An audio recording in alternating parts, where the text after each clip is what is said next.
കൂട്ടുകാരെ, കൃത്യത കൃഷിയിലേക്കുള്ള ആദ്യത്തെ വിളയായിട്ട് ഞാൻ തക്കാളിയുടെ വിത്ത് പാവയാണ് കേട്ടോ.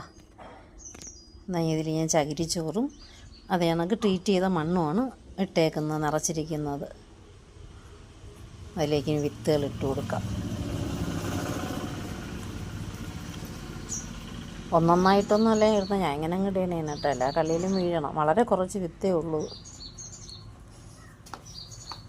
ഇട്ടിട്ട് നമുക്ക് ചെറുതായിട്ട് മണ്ണ് മേളിൽ ഇട്ട് കൊടുക്കാം കേട്ടോ.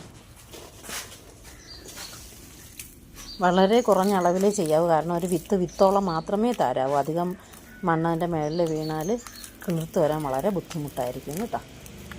നമുക്ക് കുറച്ച് അളവിലെടുത്തിട്ടാൽ മണ്ണിട്ടാൽ മതി, വളരെ കുറഞ്ഞ അളവ്. എന്നിട്ട് വെള്ളം നേരത്തെ തിളപ്പിച്ചെടുക്കാം. നേരത്തെ രീതിയിൽ വെള്ളം തളിച്ച് കൊടുക്കാം. രാവിലെയും വൈകിട്ടും വെള്ളം നനയ്ക്കണം കേട്ടോ. ഒരു 3-4 ദിവസം കൊണ്ട് തക്കാളി വിത്തെല്ലാം കിളിച്ച് വരും. ഇപ്പോൾ വിത്ത് നമ്മളിങ്ങനെ വെള്ളം നനയ്ക്കുമ്പോഴത്തേക്ക് വിത്ത് മുകളിൽ വരുന്നതായിട്ട് കണ്ടാൽ കുറച്ച് മണ്ണും കൂടെ ചേർത്ത് കൊടുക്കാം. ബാക്കി